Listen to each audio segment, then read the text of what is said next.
Hello दोस्तों, क्या हाल है। तारीख आज 12 नवंबर 2025, दिन बुधवार, हिंदी तिथि अष्टमी। और आइए बात करते हैं आज के मुख्य समाचार में देश भर की तमाम बड़ी खबरों पर नजर डालते हैं। देखिए दोस्तों, सबसे पहले तो दिल्ली धमाके से जुड़े कुछ अपडेट्स। आज 12 नवंबर को भी बंद रहेगा दिल्ली का लाल किला मेट्रो स्टेशन। सुरक्षा कारणों की वजह से यह बड़ा फैसला लिया गया है। जो अभी एक दिन पहले दिल्ली में ब्लास्ट हुआ था, उसके बाद इसे 12 नवंबर तक के लिए बंद कर दिया गया। वहीं दिल्ली कार ब्लास्ट मामले के बाद केंद्रीय गृह मंत्री अमित शाह ने एक और समीक्षा बैठक की और इसमें 500 से भी ज्यादा सुरक्षा अधिकारियों की एक टीम गठित की गई, जो अब इस मामले की जांच करेगी। गृह मंत्री अमित शाह ने सख्त आदेश जारी किया, कहा कि जांच एजेंसियां अपना पूरा प्रकोप दिखाएं और दोषियों को जल्द से जल्द सजा दी जाए। इधर दिल्ली की रेखा गुप्ता सरकार ने भी मृतकों के परिवारों को 10-10 लाख रुपए की आर्थिक मदद देने का भी बड़ा ऐलान किया है। वहीं दिल्ली में धमाका हुआ तो पाकिस्तान में भी इमरजेंसी मीटिंग हुई। ब्रिटेन भी बोला कि एलओसी से दूर रहें, यानी भारत पाकिस्तान की सीमा से ब्रिटेन के नागरिक दूर रहें। दिल्ली में धमाके के बाद से ही पाकिस्तान डरा हुआ है। पाकिस्तान की वायुसेना भी अलर्ट मोड पर है। फाइटर जेट्स राजस्थान बॉर्डर पर गश्त कर रहे हैं। दिल्ली में ब्लास्ट के बाद पूरे पाकिस्तान में दहशत का माहौल है, क्योंकि कई सारे पाकिस्तानी एक्सपर्ट का ये भी कहना है कि अगर इस धमाके में पाकिस्तान का नाम आया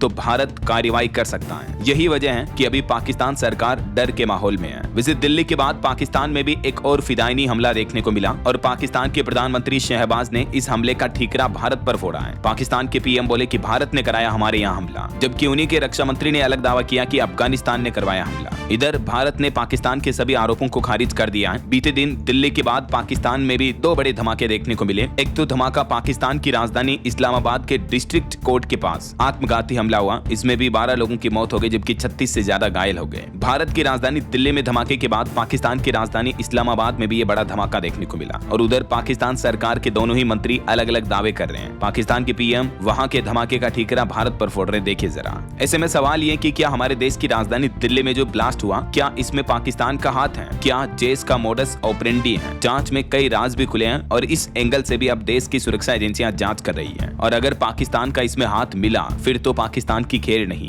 ऑपरेशन सिंदूर जो इतने दिन तक पोज था, वो फिर से वापस शुरू हो जाएगा। फिलहाल अभी तक की जांच में ये खुलासे सामने आ रहे हैं कि उत्तर प्रदेश को केंद्र बना करके रचा जा रहा था आतंकी हमलों का गहरा षड्यंत्र। दिल्ली में धमाके के बाद यूपी की राजधानी लखनऊ और सहारनपुर में भी सघन छानबीन की जा रही है। दिल्ली धमाकों के बाद से ही अयोध्या की सीमा पर भी हाई अलर्ट घोषित हुआ। अफसरों की निगरानी में वाहनों की चेकिंग हो रही है और डॉक्टरी मामले सामने आने के बाद उधर जम्मू कश्मीर में भी सभी लॉकरों की जांच के आदेश दिए, क्योंकि डॉक्टर आदिल के लॉकर से AK-47 गन मिली थी। और आपको पता होगा, इस दिल्ली ब्लास्ट के पीछे कई सारे डॉक्टरों के नाम सामने आ रहे हैं, मानो डॉक्टर्स की पूरी टेरर टीम हो। Doctor Shaheen, doctor Umar, doctor Muzammil, doctor Adil समेत ये ढेर सारे डॉक्टर्स जो जैश-ए-मोहम्मद के हैंडलर्स बताए जा रहे हैं, जो अपने डॉक्टरी पैसे की आड़ में आतंकी गतिविधियों को अंजाम दे रहे थे। और वहीं दोस्तों, दिल्ली कार ब्लास्ट के बाद अब एक और नया CCTV वीडियो भी सामने आ रहा, जिसमें देखा जा रहा दिल्ली की कुछ गलियों में भगदड़ मची हुई है। दुकानें छोड़कर भागे कारोबारी। जांच टीम ने 42 सबूत भी इकट्ठा किए इससे जुड़े हैं। अभी एक दिन पहले जो दिल्ली के लाल किला मेट्रो स्टेशन की पार्किंग के पास धमाका हुआ था, उसमें अब तक 12 लोगों की मौत हो चुकी है, जबकि 20 से ज्यादा लोगों का इलाज जारी है। मरने वालों में 2 महिलाएं भी शामिल हैं। दिल्ली के चांदनी चौक के पास वाले इलाके में ये धमाका हुआ, जहां लोगों की आवाजाही बहुत ज्यादा बनी रहती है। वहीं इधर दिल्ली ब्लास्ट केस में फरीदाबाद की अल फलाह यूनिवर्सिटी भी पहुंची पुलिस। यहाँ भी कुछ खुलासे सामने आ रहे हैं कि ट्रस्ट के पैसे से होती है फंडिंग और इस यूनिवर्सिटी के तार भी आतंकी गतिविधियों से जुड़े मिले हैं। फिलहाल दिल्ली ब्लास्ट की जांच सुरक्षा एजेंसियां 3 एंगल पर कर रही हैं। सबसे पहला सवाल तो यह है कि कार में मौजूद डॉक्टर उमर ने दोपहर 3:10 से लेकर शाम को 6:22 तक क्या किया, क्योंकि CCTV फुटेज में यह बात सामने आई कि इतने समय तक कार में ही था वो डॉक्टर। तो ये सामने आने के बाद पुलिस इन 3 एंगल पर जांच कर रही है। पहला, डॉक्टर उमर के मूवमेंट। दूसरा, फरीदाबाद टेरर मॉड्यूल और विस्फोटक कहां से आए, किस तरह के लाए गए। ब्लास्ट में जिस सफेद कार का इस्तेमाल हुआ वो I-20 कार थी और उस कार के मालिक और उस कार के पूर्व मालिक दोनों को ही गिरफ्तार कर लिया गया।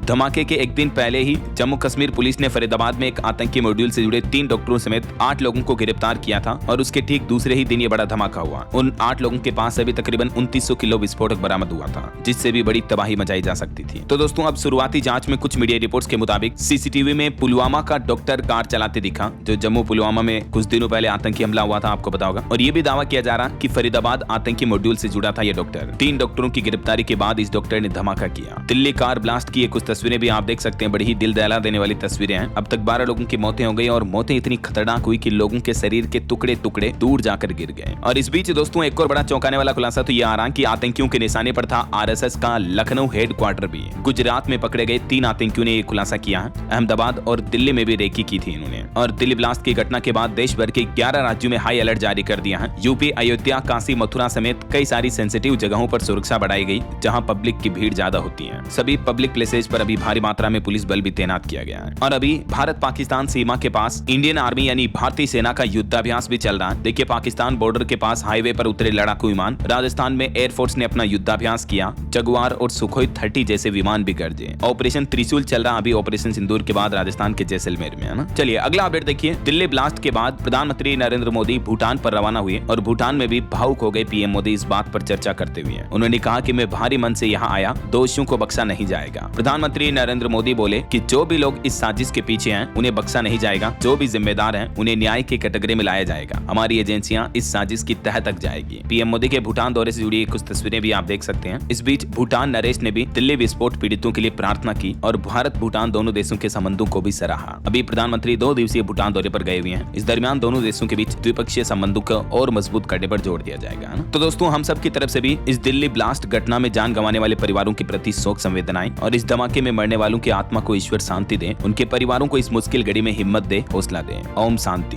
इन्हीं प्रार्थनाओं के साथ चलिए दोस्तों आगे बढ़ते हैं अपन खबरों में। देखिए, बिहार विधानसभा चुनाव खत्म हो चुके हैं और चुनाव के साथ ही एग्जिट पोल के नतीजे भी आ चुके हैं और दूसरे चरण के मतदान में भी रिकॉर्ड तोड़ वोटिंग देखने को मिली 68.79%, जो कि 2020 चुनाव से 10% ज्यादा मतदान हुआ। बिहार के बगहा में 15,000 से भी ज्यादा लोगों ने चुनाव का बहिष्कार भी किया और चुनाव संपन्न होने के साथ ही बिहार के एग्जिट पोल के नतीजों में ज्यादातर सर्वे में एनडीए की सरकार बन रही है। महागठबंधन को लगभग 94 सीटें मिलती दिख रही है। देखिए, भास्कर रिपोर्टर्स पोल के मुताबिक 145 से 160 सीटों के साथ बिहार में एनडीए सरकार बनाएगी, जबकि महागठबंधन को 73 से 91 सीटें मिल सकती हैं। जेडीयू की 59 से 68 सीटों के साथ वापसी देखने को मिल सकती है। ये भास्कर रिपोर्टर्स पोल के सर्वे के डेटा भी आप देख सकते हैं। बिहार विधानसभा में कुल 243 सीटें हैं और किसी भी राजनीतिक पार्टी या गठबंधन को बहुमत हासिल करने के लिए कम से कम 122 सीटें चाहिए जीत के लिए। और भी कुछ अलग अलग सर्वे एजेंसियों के एग्जिट पोल भी आप देख सकते हैं। ज्यादातर एग्जिट पोल में एनडीए को 130 से 140 सीटें मिलती दिख रही हैं। अब असलियत का पता तो जिस दिन चुनावी नतीजे आएंगे तभी पता चल पाएगा। वैसे आपको क्या लगता है दोस्तों, आपका अंदाजा, इंट्यूशन क्या कहता है कि बिहार में इस बार किसकी जीत हो सकती है? आपकी राय विचार कमेंट करके बताएगा जरूर। चलिए फिलहाल आगे बढ़ते हैं अब अपन खबरों में। देखिए अगला अपडेट, अस्पताल से निकलते वक्त मायूस दिखे बॉबी देओल, धर्मेंद्र के घर के बाहर भी जुटे उनके फैंस। अभी बॉलीवुड के दिग्गज अभिनेता धर्मेंद्र की हालत में कुछ सुधार हुआ है। सनी देओल की टीम ने ये ताजा अपडेट दिया, जबकि एक दिन पहले तो आपको पता होगा उनके निधन की भी खबरें चला दी थी। अफवाहें उड़ गई थी कि एक्टर धर्मेंद्र का निधन हो गया, लेकिन अच्छी बात यह कि अभी धीरे धीरे उनकी हेल्थ में सुधार हो रहा है। धर्मेंद्र की खराब तबीयत के चलते कई फिल्मों के प्रमोशन को भी फिलहाल रोक दिया गया है। और बॉलीवुड एक्टर धर्मेंद्र के बाद एक और हॉलीवुड एक्टर की भी मौत की झूठी अफवाहें सोशल मीडिया पर उड़ा दी गई। हॉलीवुड के स्टार है ये जैकी चैन, इनके निधन की भी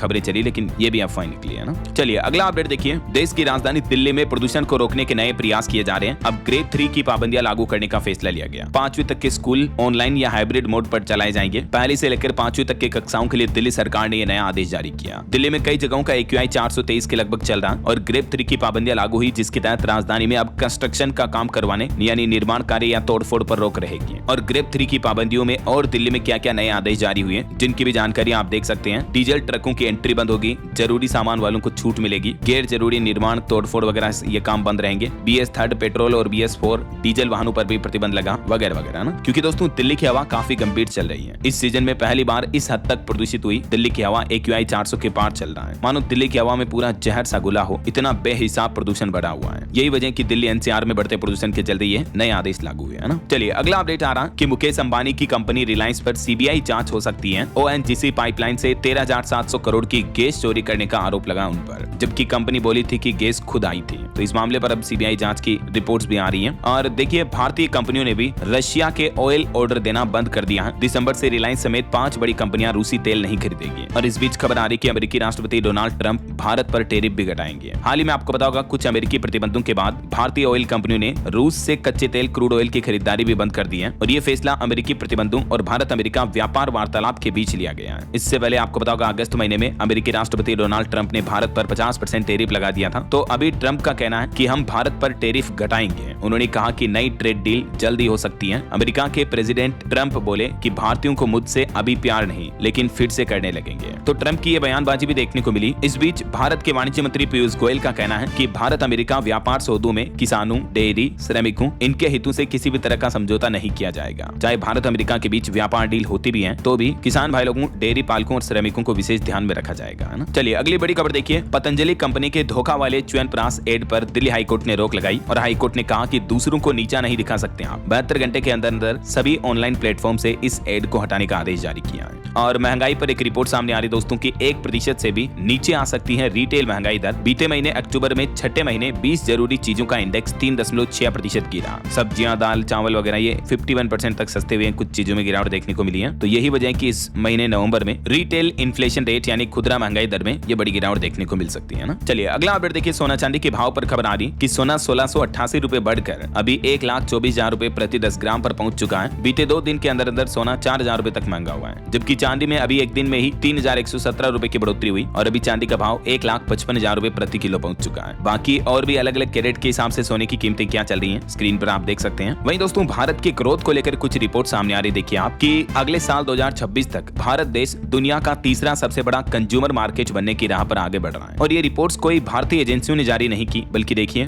यूबीएस ने अपनी लेटेस्ट रिपोर्ट में भारत की जीडीपी ग्रोथ को लेकर ये बात कही है। और भारत के ग्रोथ पर स्विट्जरलैंड के बैंक ने भी मुहर लगाई, कहा कि भारत इतिहास रचने से बस 3 साल दूर है। यूबीएस ग्लोबल रिसर्च की रिपोर्ट के मुताबिक भारत की जीडीपी ग्रोथ रेट साल 2028 से 30 तक के बीच औसतन 6.5% रहने का अनुमान है, जिससे हमारा देश 2026 तक दुनिया का तीसरा सबसे बड़ा उपभोक्ता बाजार बन जाएगा और 2028 तक दुनिया की तीसरी सबसे बड़ी अर्थव्यवस्था यानी इकोनॉमी भी बन जाएगा। यानी 2028 तक भारत की 3rd लार्जेस्ट अर्थव्यवस्था बनेगा हमारा देश भारत। यूबीएस ने अपनी रिपोर्ट्स में कहा कि अमेरिका और चीन की रफ्तार अभी धीमी हुई है, जबकि भारत ने सबसे तेज ग्रोथ लाइन पकड़ रखी है। अगले साल 2026 तक तो अमेरिका और चीन से बस 2 पायदान नीचे रहेगा हमारा भारत। कंज्यूमर मार्केट में तो तीसरा सबसे बड़ा बाजार बन जाएगा, 3rd लार्जेस्ट कंज्यूमर मार्केट बनेगा इंडिया। इसके अलावा 2028 तक जर्मनी को भी पीछे छोड़कर भारत 3rd लार्जेस्ट इकोनॉमी बन जाएगा। तो ये एक अच्छी बात है, अच्छी रिपोर्ट है। चलिए अगला अपडेट देखिए दोस्तों। केंद्र सरकार ने साइबर अपराध रिपोर्टिंग पोर्टल शुरू किया, क्योंकि हाल ही में भारत में साइबर अपराध तेजी से बढ़ रहे हैं। यही वजह है कि अब टेक्नोलॉजी के सेक्टर में भारत और एडवांस हो रहा है। बढ़ते डिजिटल खतरे से निपटने के लिए सरकार ने एक नया प्लान बनाया है। आजकल आपको पता होगा online banking, shopping, social media और डिजिटल पेमेंट ने लोगों के काम तो आसान कर दिए हैं, लेकिन इन चीजों की वजह से साइबर अपराध भी बढ़े हैं। अब ठग फोन कॉल या मैसेज के जरिए ही नहीं बल्कि आपके मोबाइल कंप्यूटर में घुसकर भी डेटा चुराते हैं, वायरस वगैरह के जरिए, राइट। तो इसके लिए सरकार की तरफ से साइबर क्राइम पोर्टल पर एक नया अभियान भी चला रखा अभी, साइबर सेफ इंडिया के नाम से। और बाकी अगर आपके साथ किसी तरह की धोखाधड़ी हो जाती है तो तुरंत आप 1930 इस साइबर हेल्पलाइन नंबर पर कॉल करें, शिकायत दर्ज कराएं, या गृह मंत्रालय द्वारा जारी साइबर क्राइम के पोर्टल पर भी आप ऑनलाइन कंप्लेन कर सकते हैं, ठीक है। चलिए अगला अपडेट देखिए। अदानी ग्रुप की तरफ से एक और बड़ा ऐलान किया गया है। दुनिया की सबसे बड़ी single site battery storage project बनाने की तैयारी कर रही है अदानी कंपनी, और इसके लिए अदानी समूह ने दुनिया की सबसे बड़ी सिंगल साइट स्टोरेज प्रोजेक्ट्स में अपना हाथ आजमाने का ऐलान किया है। और प्लान क्या है देखिए, गुजरात के खावड़ा में बनेगी देश की सबसे बड़ी बैटरी ऊर्जा भंडारण परियोजना। अदानी समूह की तरफ से ये बड़ी घोषणा की गई है। गुजरात के खावड़ा में तकरीबन 1126 मेगावाट क्षमता वाला देश का सबसे बड़ा बैटरी ऊर्जा भंडारण प्रोजेक्ट स्थापित करने की घोषणा की है। अगले साल 2026 तक ये परियोजना शुरू हो जाएगी। और एक रिपोर्ट सामने आ रही है कि आयात शुल्क के कारण अमेरिका में 15% तक घटी भारतीय कपड़ों की मांग। आयात शुल्क यानी इंपोर्ट ड्यूटी जो बढ़ा दी थी हाल ही में अमेरिका ने, यही वजह है कि भारतीय प्रोडक्ट अब अमेरिका में महंगे मिलने लगे, तो भारत की कपड़ों वगैरह की डिमांड भी अमेरिका में कम हुई है, समझ रहे हो। और खबर देखिए, एनपीसीआई भारत बिल पे ने मोबाइल ऐप पर डॉलर के लेन देन की भी सुविधा शुरू की, जिससे कि इंटरनेशनल ट्रांजैक्शन इंपोर्ट एक्सपोर्ट वालों को भी बड़ा फायदा होगा, देख सकते हैं आप डिटेल। चलिए खबर आ रही, देश की राष्ट्रपति द्रौपदी मुर्मू आने वाले 18 नवंबर को प्रथम जल संचय जन भागीदारी पुरस्कार भी वितरित करेंगे। नई दिल्ली के विज्ञान भवन में यह कार्यक्रम का आयोजन होगा। वहीं राजस्थान सरकार का प्लान है, राजस्थान में होगा खेलो इंडिया यूनिवर्सिटी गेम्स का आयोजन। भव्य आयोजन की तैयारियां भी शुरू हो चुकी हैं। इसी महीने 24 नवंबर से शुरू होगा ये, जो कि 5 दिसंबर तक चलेगा। चलिए खबर देखिए, उत्तर प्रदेश बोर्ड ने बदला परीक्षा का time table. High school, inter का हिंदी परीक्षा का एग्जाम अब अलग अलग पालियों में होगा, ठीक है। तो हाल ही में जो यूपी बोर्ड ने एग्जाम टाइम टेबल जारी किया था, उसमें कुछ चेंजेस बदलाव किए हैं। तो आप यूपी बोर्ड के ऑफिशियल पोर्टल से नया टाइम टेबल डाउनलोड कर ले, है ना, देख सकते हैं आप कुछ डिटेल जानकारी भी। चलिए दोस्तों, खबर आ रही है, बिहार विधानसभा चुनाव के साथ ही देश के 7 राज्यों में 8 विधानसभा सीटों पर उपचुनाव भी संपन्न हो चुके हैं। राजस्थान की अंता सीट पर 80% मतदान हुआ, जबकि पंजाब की तरन तारण सीट पर 61% वोटिंग हुई। सभी के नतीजे 14 नवंबर को आएंगे। किन किन राज्यों की विधानसभा लोकसभा में ये उपचुनाव हुए हैं, जिसकी डिटेल जानकारी भी आप देख सकते हैं। और बड़ी खबर देखिए, तमिलनाडु और पश्चिम बंगाल में SIR मुद्दे को लेकर सुप्रीम कोर्ट ने इलेक्शन कमीशन से जवाब मांगा। 2 सप्ताह का समय दिया। मद्रास और कलकत्ता हाईकोर्ट को सुनवाई करने से रोका, क्योंकि बंगाल सरकार और पश्चिम बंगाल गवर्नमेंट जो है चुनाव आयोग के SIR अभियान का विरोध कर रहे हैं। तो इस पर चुनाव आयोग से सुप्रीम कोर्ट ने 2 सप्ताह के अंदर जवाब भी मांगा। वहीं रेलवे की एक नई पहल देखिए दोस्तों, ट्रेनों के कोच अटेंडेंट और सफाई कर्मियों का पुलिस वेरिफिकेशन जरूरी होगा। रेलवे बोर्ड की तरफ से नया आदेश जारी किया। ट्रेनों में संविदा पर काम करने वाले कोच अटेंडेंट वगैरह और इस तरह के जो एम्प्लॉय होंगे उनका पुलिस वेरिफिकेशन करवाना अनिवार्य होगा। रेलवे का कहना है कि यात्रियों की सुरक्षा को देखते हुए ये फैसला लिया। तो पुलिस वेरिफिकेशन का मतलब ये हुआ कि वो स्टाफ कर्मचारी जो है ना वो किसी तरह के अपराध वगैरह में संलिग्न नहीं रहे हैं। ये जांच पहले ही की जाएगी है ना। और आम आदमी को महंगाई से राहत देने के लिए सरकार का एक प्लान देखिए। अब और भी सस्ती होगी जरूरी दवाइयां और कुछ मेडिकल प्रोडक्ट्स भी हैं। सरकार ने कहा कि हम टैक्स कम करने के लिए तैयार हैं। नई दिल्ली में आयोजित एक कार्यक्रम में देश के वाणिज्य मंत्री पीयूष गोयल बोले कि केंद्र में एक सुनने वाली सरकार है जो फीडबैक, सुझावों और विचारों को स्वीकार करती है। और वो बोले कि इसी के तहत केंद्र की नरेंद्र मोदी सरकार अभी और जरूरी दवाओं और मेडिकल उत्पादों पर शुल्क या उपकर टैक्स वगैरह में कटौती करने के लिए तैयार है, ताकि ज्यादातर दवाइयां सस्ती कीमतों पर उपलब्ध हो सके। वैसे तो हाल ही में सरकार ने GST वगैरह कम किया था। उसके बाद अब सरकार का प्लान हो सकता है भी 2026 का जो बजट आएगा उसमें दवा टैक्स वगैरह को लेकर कुछ फैसले ले सकती है केंद्र सरकार। खैर, जो भी आगे अपडेट आएंगे मैं आपको बताता रहूंगा इसी चैनल DLS न्यूज के माध्यम से। और फिलहाल तो अपन कुछ और महत्वपूर्ण और काम की खबरें देखेंगे दोस्तों, लेकिन वक्त तो चला है आज के ताजा मौसम समाचार जानने का।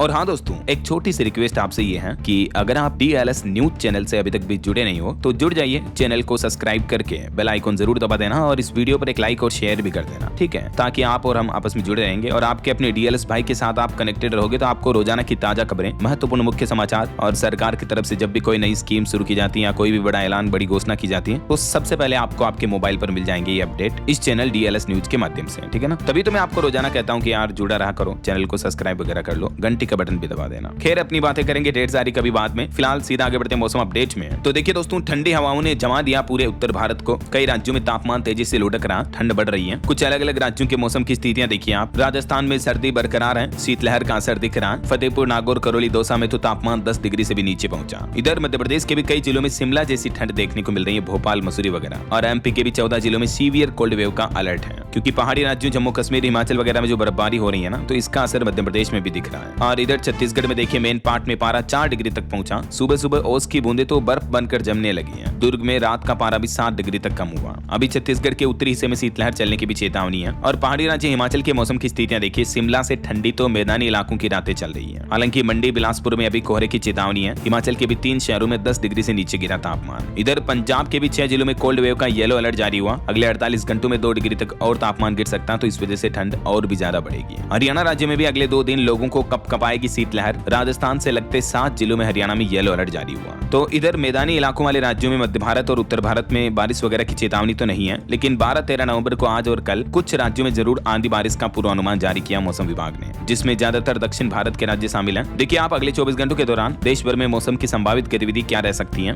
तो केरल, तमिलनाडु और अंडमान निकोबार, ये 3-4 ऐसी जगह हैं जहां हल्की से मध्यम बारिश देखने को मिल सकती है। और लक्षद्वीप में भी कहीं कहीं हल्की बारिश हो सकती है, ठीक है ना। बाकी सभी राज्यों में मौसम शुष्क रहेगा, साफ रहेगा। चलिए साथ के साथ कुछ मार्केट अपडेट्स पर भी नजर डाल लेते हैं। देखिए बीते दिन भारतीय शेयर बाजार में 336 अंक की बढ़ोतरी देखने को मिली। निफ्टी भी 25,700 के पार पहुंचा और सेंसेक्स 336 अंक बढ़कर 83,871 पर बंद हुआ। और निवेशकों के लिए अपडेट आ रहा, फिजिक्स वाला और MV फोटोवोल्टिक पावर के IPO ओपन हो चुके हैं, जिनमें आप 13 नवंबर तक निवेश कर पाएंगे। फिजिक्स वाला का IPO जो कि एक एजुकेशनल कंपनी है, YouTube चैनल से इन्होंने शुरुआत की और अब इनकी कंपनी की वैल्यूएशन 30,000 करोड़ तक पहुंच चुकी है। अलग सर के बारे में तो आपने सुना होगा, अलग पांडे, कांग्रेस उनको IPO के लिए। और टाटा मोटर्स की कॉमर्शियल व्हीकल यूनिट भी आज मार्केट में लिस्ट होगी। डीमर्जर के बाद शेयर होल्डर्स को 1:1 में शेयर मिले। वहीं एक रिपोर्ट सामने आ रही कि विदेशी निवेशकों ने बीते महीने अक्टूबर में भारत में किया $1.3 अरब का निवेश। DII ने लगाए $6 अरब। और अक्टूबर में SIP म्यूचुअल फंड इनफ्लो भी बढ़कर 29,529 करोड़ हुआ। निवेशकों का भरोसा बरकरार है। अभी अक्टूबर महीने तक म्यूचुअल फंड इंडस्ट्री का टोटल AUM 79.87 लाख करोड़ रुपए के रिकॉर्ड स्तर पर पहुंच चुका है। हालांकि फिर भी पिछले महीनों की तुलना में देखा जाए तो इक्विटी म्यूचुअल फंड में अक्टूबर महीने में मासिक आधार पर निवेश 19% तक गिरा है। वहीं भारत के डिफेंस एक्सपोर्ट पर खबर आ रही कि भारत का रक्षा निर्यात भी 6,500 करोड़ से ऊपर पहुंच चुका है। वैश्विक मंच पर बड़ी मेड इन इंडिया की पहचान। खुद रक्षा मंत्री राजनाथ सिंह ने आंकड़े जारी करते हुए बताया कि 2024-25 वित्त वर्ष में भारत ने 1.5 लाख करोड़ रुपए से भी ज्यादा का रक्षा उत्पादन हासिल किया और देश के डिफेंस एक्सपोर्ट में भी अच्छी खासी बढ़ोतरी हो रही है ना। और दिल्ली लाल किला ब्लास्ट के बाद डिफेंस सेक्टर के शेयरों में भी तेजी देखने को मिली। मिसाइल व लड़ाकू विमान बनाने वाली कंपनियों के स्टॉक में 3 से 6% तक की तेजी देखने को मिली है। निफ्टी डिफेंस इंडेक्स भी 2% तक उछाल में रहा। ओके, ओके, और चलिए मार्केट अपडेट्स के बाद आगे बढ़ते हैं अपन खबरों में। देखिए हिमाचल प्रदेश शिक्षा विभाग ने बड़ा निर्णय लिया, डाउनग्रेड स्कूलों पर नहीं बदलेगा फैसला, शिक्षक हटाने का निर्देश जारी किया। डाउनग्रेड किए गए स्कूलों पर अब अपने फैसले बरकरार रखेगा हिमाचल शिक्षा विभाग। वहीं देखिए हरियाणा में सरकारी शिक्षकों को गर्मी सीवर की मेहनत का इनाम मिला। नवंबर से जनवरी में मिलेंगे 3 प्रतिपूर्ति अवकाश। जेबीटी नियमों में भी बदलाव किया। हरियाणा के सरकारी स्कूलों में ग्रीष्मकालीन अवकाश को लेकर शिक्षा मंत्री ने ये आदेश जारी किया। और खबर है मध्य प्रदेश में लाडली बहनों को आज 12 नवंबर से ही मिलेंगे 1500 रुपए हर महीना। मध्य प्रदेश के मुख्यमंत्री मोहन यादव की कैबिनेट बैठक में यह बड़ा फैसला लिया गया। अभी इतने दिन जो 1250 रुपए मिल रहे थे तो उसमें 250 रुपए की बढ़ोतरी कर दी है और अब मध्य प्रदेश की 1 करोड़ 26 लाख लाडली महिलाओं को 1500 रुपए हर महीने दिए जाएंगे, है ना। आज से ये बढ़ी हुई राशि लागू हो जाएगी। और नक्सलवाद के खात्मे पर बड़ी खबर देखिए, छत्तीसगढ़ महाराष्ट्र बॉर्डर पर 6 नक्सलियों का एनकाउंटर किया गया। एक को जिंदा पकड़ा, शव और ऑटोमेटिक हथियार भी बरामद हुए इनसे। एक नक्सली हिडमा की मां बोली कि सरेंडर कर दो बेटा।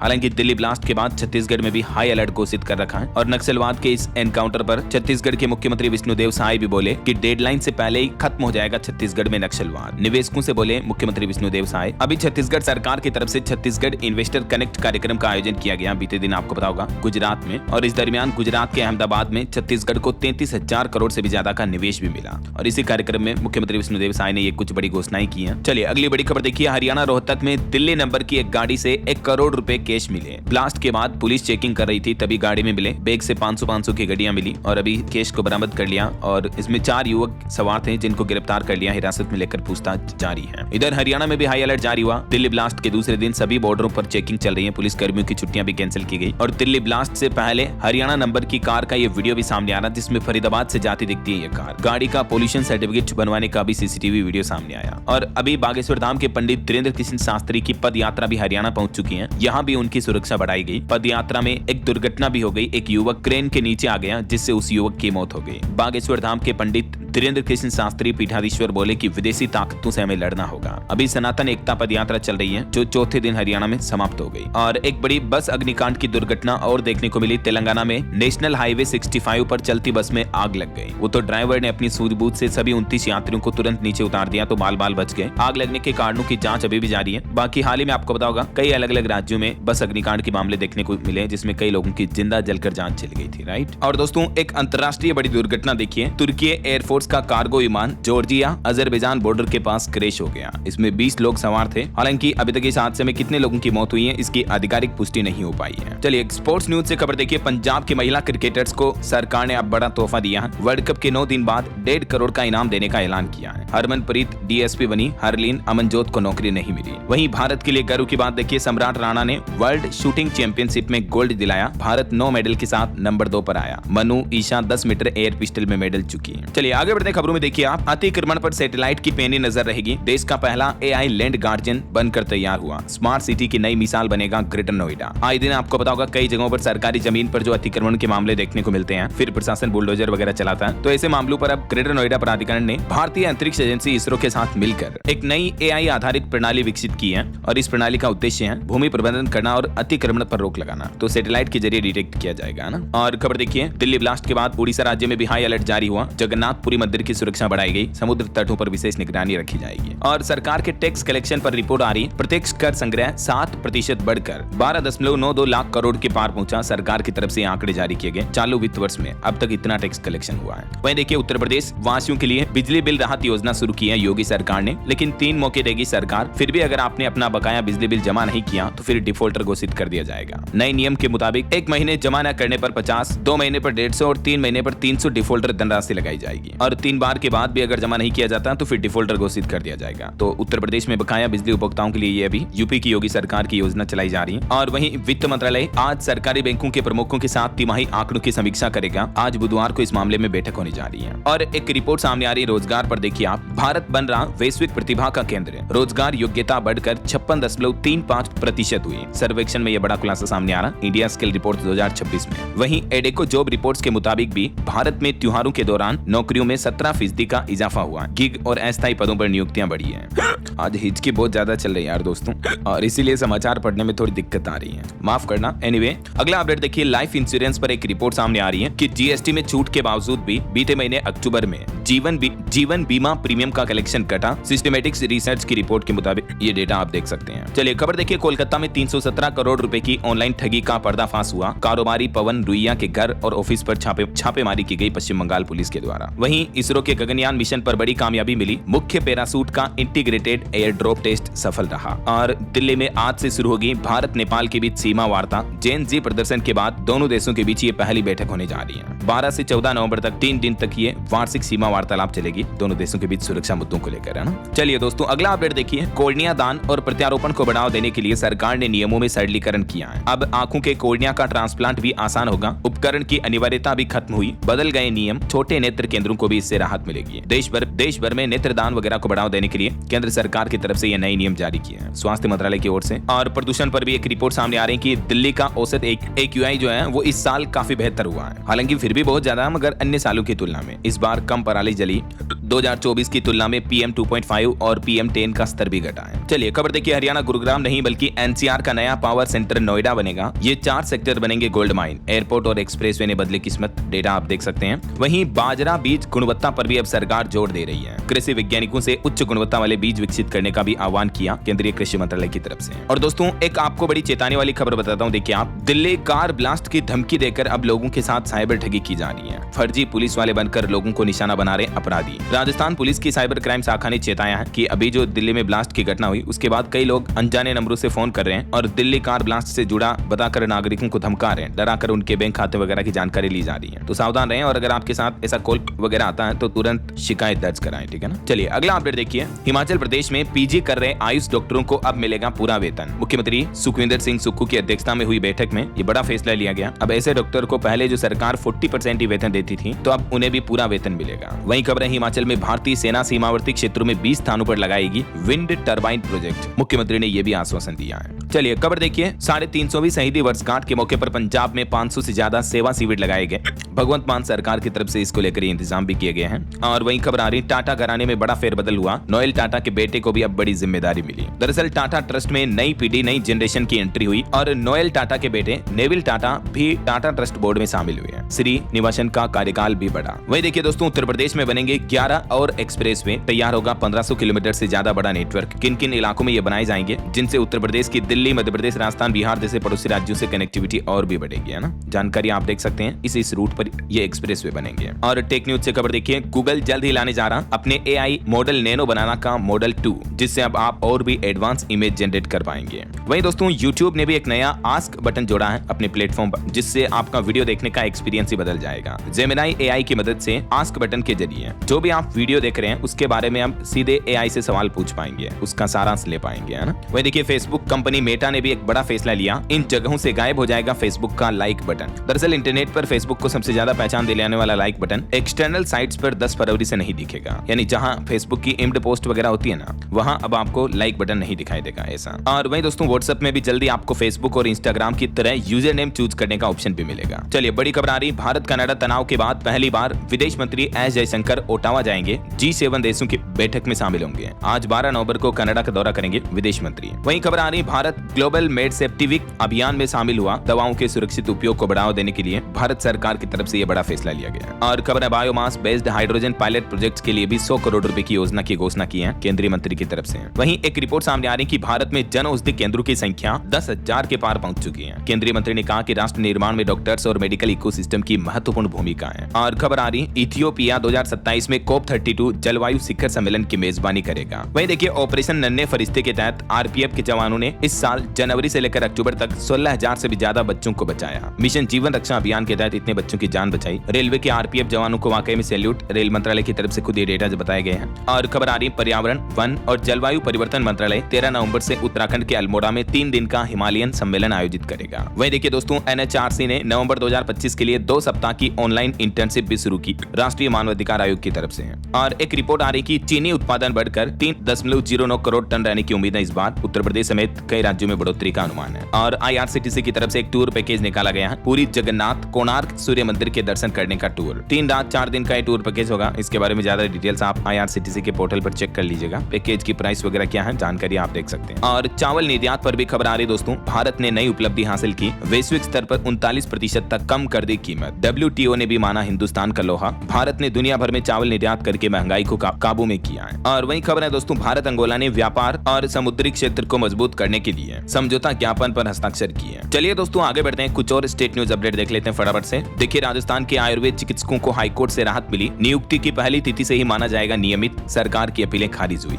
1990 से 93 के बीच का ये मामला है। और राजस्थान में गेहूं का न्यूनतम समर्थन मूल्य 2585 रुपए तय किया गया। रबी विपणन सीजन 2026-27 के लिए ये सरकार की तरफ से MSP कीमतों की घोषणा की है। और रेलवे से खबर आ रही दोस्तों, 30 से ज्यादा ट्रेनें जयपुर स्टेशन नहीं आएगी, 13 दिसंबर तक प्रभावित रहेगी। और वही खबर है, केंद्रीय संस्कृत विश्वविद्यालय नई दिल्ली के नेतृत्व में राजस्थान के जयपुर में जो कार्यक्रम का आयोजन होने जाना, इसमें संस्कृत भाषा में होंगे कंप्यूटर प्रोग्रामिंग, गेम्स वगैरह की कमेंट्री भी। और खबर है, मध्य प्रदेश में अब हर नर्मदा परिक्रमा वासी को मिलेगा प्रमाण पत्र, सरकार डेटा अपडेट करेगी। मध्य प्रदेश के मुख्यमंत्री डॉक्टर मोहन यादव भी 13 नवंबर को कल देवास आएंगे। भावांतर योजना शुभारंभ की तैयारियां भी तेज हुई। वहीं खबर है, छत्तीसगढ़ की पहली गोल्ड माइंस का भूमि पूजन हुआ, सोने का भंडार मौजूद होने का अनुमान है, जल्दी इसकी खुदाई भी शुरू होगी। ये छत्तीसगढ़ राज्य की पहली गोल्ड माइंस है, यहाँ आप लोकेशन भी देख सकते हैं। वहीं छत्तीसगढ़ के मुख्यमंत्री विष्णुदेव साय की कैबिनेट बैठक भी होगी 14 नवंबर को। धान खरीदी, जनजाति गौरव दिवस समेत कई अहम मुद्दों पर चर्चा होगी। और छत्तीसगढ़ में महतारी वंदन योजना का लाभ पाने वाली 69 लाख महिलाओं को जमा करना होगा आधार कार्ड, वरना खाते में रकम नहीं आएगी। विभाग की ओर से इस बारे में गाइडलाइंस जारी की है, आप अपने नजदीकी अटल डिजिटल सेवा केंद्र जाकर आधार अपडेट करा सकते हैं। और देखिए, छत्तीसगढ़ में कर्मचारियों की हड़ताल भी तेज हुई, उसके बाद धान खरीदी भी प्रभावित हुई। वहीं दिल्ली ब्लास्ट के बाद यूपी आगरा ताजमहल की सुरक्षा भी बढ़ाई गई। और उत्तर प्रदेश में हिंदू संगठन 24 नवंबर को PM आवास का घेराव करेंगे, इस्लामिक जिहाद पर श्वेत पत्र और शस्त्र अधिकार की मांग भी करेंगे। और झारखंड राज्य के 25 साल पूरे हो चुके हैं, 18 दिन तक चलेगा इस बार स्थापना दिवस समारोह। वहीं देखिए, हमारे देश के सर्वोच्च न्यायालय सुप्रीम कोर्ट का कहना है कि हम एक देश हैं, किसी को हिंदी बोलने को मजबूर करना या किसी की लुंगी का मजाक उड़ाना बर्दाश्त नहीं है। हाल ही में केरल के छात्रों के साथ हुए मारपीट मामले पर सुप्रीम कोर्ट ने संज्ञान लेते हुए ये सख्त हिदायत दी है। और देखिए, हरियाणा के CM अंबाला पहुंचे, 16 करोड़ से भी ज्यादा की खेल परियोजनाओं का शिलान्यास किया। वहीं पंजाब हरियाणा हाईकोर्ट ने भी आदेश दिया 6 सप्ताह में असिस्टेंट प्रोफेसर को नियमित करें। और पंजाब में बिजली कनेक्शन लेना भी अब आसान होगा, अब नहीं देनी होगी टेस्ट रिपोर्ट, सेल्फ सर्टिफिकेशन भी लागू हुआ उपभोक्ताओं के लिए। उत्तराखंड में 20 नवंबर को पंचायत उपचुनाव होंगे, 33,000 से ज्यादा पद खाली है। 20 तारीख को वोटिंग होगी और 22 नवंबर को नतीजे भी आ जाएंगे ना। चलिए कुछ एजुकेशनल अपडेट्स देख लेते हैं फटाफट से। देखिए, CBSE स्कूलों में 6ठी और 9वीं के बच्चों का होगा योग्यता मूल्यांकन, 10 नवंबर से 24 दिसंबर के बीच होगा ये। और यूपी के सरकारी स्कूलों में 28 तारीख से शुरू होंगे हाफ ईयरली एग्जाम भी। वहीं देखिए दोस्तों, हरियाणा के अग्निवीरों को भी सरकारी नौकरी में बड़ी राहत मिलेगी, ग्रुप B और C पदों पर भर्ती में उम्र में छूट मिलेगी। नोटिफिकेशन भी जारी हो चुका है इसको लेकर। अग्निवीरों के लिए हरियाणा की नायब सिंह सैनी सरकार ने बड़ा फैसला लिया, आयु सीमा यानी एज लिमिट में छूट मिलेगी। मुख्य सचिव ने पत्र जारी किया और क्या क्या बेनिफिट मिलेंगे हरियाणा में अग्निवीर जवानों को देख सकते हैं आप। 10% तक तो आरक्षण मिलेगा पुलिस और माइनिंग गार्ड भर्ती में, ग्रुप C की भर्तियों में भी 5% आरक्षण मिलेगा, एज लिमिट में 3 साल की स्पेशल छूट मिलेगी वगैरह वगैरह है ना। ओके, और चलिए दोस्तों अंत में एक अपडेट देखते हैं। देखिए, एक तो आज 12 नवंबर को काल भैरव अष्टमी है, भगवान शिव का उग्र अवतार माना जाता है काल भैरव को, तो शिव शंकर देवादिदेव महादेव की पूजा का विशेष महत्व रहेगा। और चलिए ओम नमः शिवाय का नाम लेते हुए अंत में आज का राशिफल देख लेते हैं। सिंह राशि के नौकरी पेशा लोगों की पदोन्नति के योग हैं और तुला राशि वालों की भी इनकम के रुके सोर्स दोबारा शुरू हो सकते हैं। बाकी और भी कुछ अलग अलग राशियों का राशिफल आप देख सकते हैं स्क्रीन पर। और हाँ दोस्तों, आप मुझे कमेंट करके बताइए कि दिल्ली ब्लास्ट के बाद प्रधानमंत्री नरेंद्र मोदी अभी किस देश के विदेश दौरे पर गए हैं। कमेंट करके बताइए किस देश में है वो। सही जवाब देने वाले लोगों को रेंडमली सेलेक्ट होने पर DLS न्यूज के साथ फीचर होने का मौका मिलेगा। और इसी के साथ ही अगर आपको वीडियो अच्छा लगा तो इसे लाइक करना, शेयर भी करना, DLS न्यूज चैनल को सब्सक्राइब करके बेल आइकन जरूर दबा देना, रोजाना ऐसी इन्फॉर्मेटिव जानकारियां, महत्वपूर्ण समाचार देखते रहने के लिए। ओके, ख्याल रखिएगा अपने आप का, अपने परिवार का। मिलेंगे अगले नेक्स्ट अपडेट में, तब तक के लिए जय हिंद, जय भारत, वंदे मातरम।